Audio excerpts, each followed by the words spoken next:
Уважаемые кыргызстанцы, дорогие гости!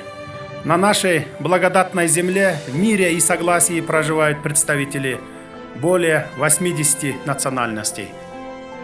Самое главное богатство нашего свободолюбивого народа – это наше единство.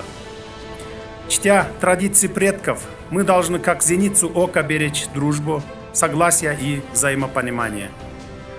Все вместе мы хотим мира и процветания нашему Кыргызстану. Каждый гражданин Кыргызстана, вне зависимости от своего этноса или религии, обладает равными правами и обязанностями.